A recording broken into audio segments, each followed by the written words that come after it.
Apollo hospitals Lucknow ने medical technology में एक महत्वपूर्ण उपलब्धि हासिल कर ली है।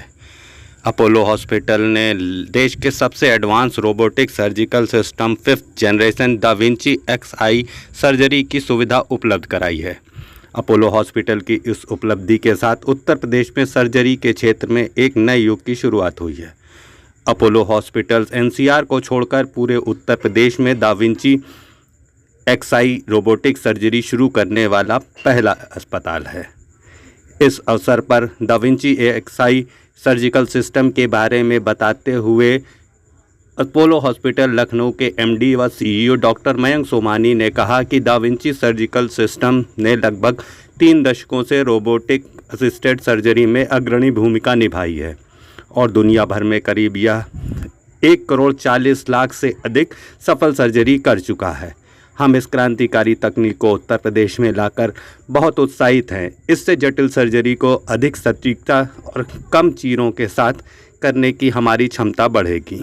दा विंची XI सिस्टम से रोबोटिक सर्जरी की सुविधा की शुरुआत कर अपोलो हॉस्पिटल्स लखनऊ ने विश्व स्तरीय स्वास्थ्य सेवा प्रदान करने की अपनी प्रतिबद्धता को दर्शाया है। अपोलो हॉस्पिटल्स ने 1 वर्ष के अंदर 100 से अधिक मरीजों के घुटनों की सफल रोबोटिक सर्जरी की है और अब अपनी रोबोटिक सर्जरी सेवाओं का विस्तार कर रहा है। इस विस्तार में oncology, urology, cardiac surgery, bariatric surgery, gynaecological surgery, सामान्य सर्जरी, थोरासिक सर्जरी और पीडियाट्रिक सर्जरी जैसी विशेषताएं शामिल होंगी। नमस्कार, मैं doctor Mayank, CEO MD of Apollo Medics hospital Lucknow. हम लोग ने यहाँ पे आज दा विंची XI रोबोट यहाँ पे लखनऊ में इंस्टॉल किया है और ये एक रोबोटिक सर्जरी के लिए सबसे एडवांस इंस्ट्रूमेंट जो अवेलेबल है इंडिया में, उसको पहली बार लखनऊ रीजन में प्राइवेट हॉस्पिटल में ये इंस्टॉल किया गया है।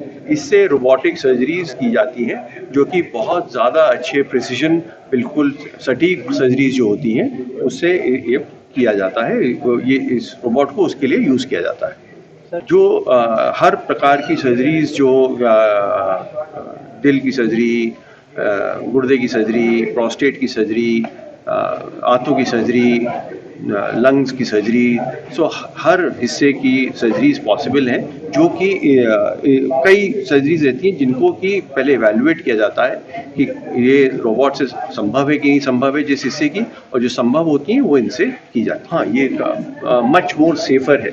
एग्जाम्पल के तौर पे आप इस तरह समझिए कि मान लीजिए कि किसी को गुर्दे में ट्यूमर है और कई बार हम लोग को ये निर्णय लेना होता है कि हम पूरा गुर्दा निकालें या कुछ हिस्सा बचा लें। रोबोटिक सर्जरी द्वारा कई बार ऐसा होता है कि हम उतना ही निकालें अगर हमारे को पहले बाकी सारे इन्वेस्टिगेशन से पता चल गया है कि कहीं और नहीं है, तो रोबोटिक सर्जरी इसको आसान कर देता है और वो उतना ही हिस्सा निकलता है जिसमें कि बीमारी है, बाकी बचा लिया जाता है। जबकि अगर रोबोट नहीं होता था पहले, तो कभी कभी हम लोगों को पूरा गुर्दा निकालना पड़ता था। तो ये बहुत सिग्निफिकेंट एडवांटेज है। एक तो प्रिसिशन सर्जरी का, फिर छोटे चीरे होते हैं, फास्टर रिकवरी होती है, कम खून बहता है इसकी वजह से। सो ओवरऑल पेशेंट के लिए बहुत बेनिफिट है।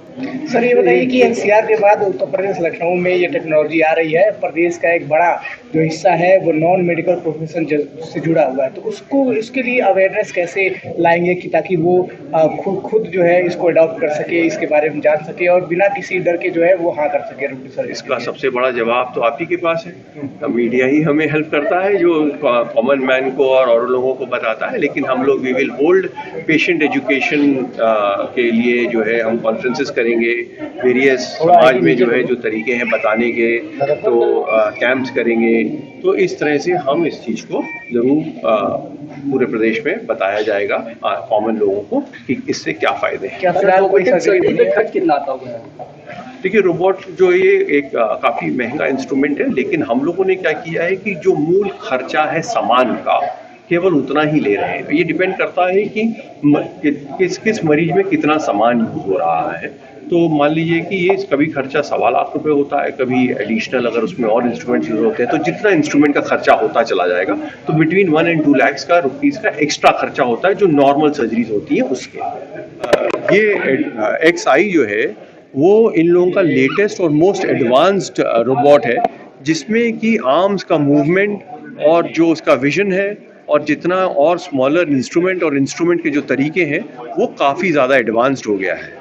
तो इस तरह समझिए कि जो पुराने आर्म्स थे, अगर वो जो पुराने इक्विपमेंट्स थे, अगर उसके आर्म्स जो हैं वो अगर 10 नंबर दिए जाएंगे तो इसमें 25-30 नंबर इसको दिए जाएं। इस तरह फ़र्क आ गया है इस एडवांस टेक्नोलॉजी में। नहीं, बिल्कुल हम लोग सब बहुत खुश हैं और रोबोटिक सर्जरी जो है वो सबसे एडवांस टेक्निक होती है किसी भी सर्जरी की। और सबसे ज़्यादा इसका जो फ़ायदा होता है वो जो एडवांस सर्जरीज़ होती हैं जो कई बार मुश्किल पड़ती हैं लैप्रोस्कोपिक विधि से या ओपन विधि से, उसमें रोबोटिक विधि से सर्जरी करने में बहुत फ़ायदा होता है और हम ऐसी चीज़ें कर पाते हैं जो कई बार हम लैप्रोस्कोपिक विधि से भी नहीं कर पाते हैं। और अब दुनिया में काफ़ी तेज़ी से परिवर्तन आ रहा है और तेज़ी से हर हॉस्पिटल और हर शहर और हर बड़ा शहर या छोटा शहर अब रोबोट को अपना रहा है। और हमारे पास जो रोबोट आया है वो सबसे आधुनिक रोबोट है और इतना आधुनिक रोबोट है कि इससे ज़्यादा एडवांस रोबोट इस समय दुनिया में अवेलेबल नहीं है। तो हम लोग सब बहुत खुश हैं इस बात से। करता है रोबोट की मदद से जो सर्जरी होती है वो डॉक्टर ही कर रहा होता है। 24 मतलब जितने देर तक सर्जरी चलती है उतने देर तक डॉक्टर्स और उनकी पूरी टीम पेशेंट के साथ रहते हैं, पेशेंट के अगल बगल में रहते हैं ताकि पेशेंट्स की पूरी केयर की जा सके। और पूरी सर्जरी का संचालन पूरी तरीके से डॉक्टर के ही हाथ में होता है। रोबोट अपनी मर्जी से कुछ भी नहीं कर सकता। रोबोट से फ़ायदा ये होता है कि जो इंटरडिपेंडेंसी होती है, जो हम लोग अपने असिस्टेंट्स और बाकी सारे लोगों के ऊपर डिपेंडेंट होते हैं, वो सारी चीज़ें रोबोट की मदद से डॉक्टर जो है वो खुद कंट्रोल करता है और उससे उसकी सर्जरी के ऊपर सबसे अच्छा इफेक्ट आता है। रिजल्ट्स बहुत अच्छे और बहुत प्रॉपर होते हैं। पेशेंट्स की रिकवरी बहुत फास्ट होती है। जी, रोबोटिक सर्जरी के लिए डॉक्टर्स को अलग से स्पेशल ट्रेनिंग लेनी होती है। जिसके पास वो ट्रेनिंग होती है वही आगे जा कर के रोबोटिक सर्जरीज प्रॉपरली कर पाते हैं। जैसे कि मैं हार्ट सर्जरी के फॉर्म में हम लोग को सबको मालूम है हमारे दो हाथ हैं, हम लोग का मूवमेंट कितना होता है, 180 डिग्री से ज़्यादा नहीं होता है। लेकिन रोबोटिक आर्म्स में जब आपके हाथ फंसते हैं तो आपका पूरा मूवमेंट 360 डिग्री हो जाता है। तो इसलिए इसका प्रिसिशन बढ़ जाता है। और हार्ट सर्जरी में जो हम लोग की होल सर्जरी कहते हैं, जो आमतौर पर लोग समझते हैं कि की होल है, लेकिन वो बेसिकली पेशियाँ काट के होती हैं। लेकिन रोबो के जो आर्म्स जाते हैं वो रियल सेंस में की होल सर्जरी होती है। तो जितनी भी हार्ट के ऑपरेशंस जो रोबो से किए जाते हैं वो रियल सेंस में की होल होते हैं, वो की होल नाम मात्र नहीं होते। तो इस फॉर्म में रोबो सबसे आधुनिक और सबसे सेफ हार्ट सर्जरी का एक तंत्र है। मिनिमल इन्वेजिव लैप्रोस्कोपिक सर्जन हूँ। रोबो टेक्निक जो अब हमारे इस शहर लखनऊ में आ गई है, उसका सबसे अच्छा बेनिफिट, सबसे अच्छा फ़ायदा ये है कि हमारे पेशेंट्स को बेस्ट फैसिलिटी मिलेगी, जिसमें पेन, दर्द कम है, प्रिसिशन सर्जरी की बढ़ती है, ब्लीडिंग कम होती है और रिज़ल्ट सबसे बेहतर से बेहतर आते हैं।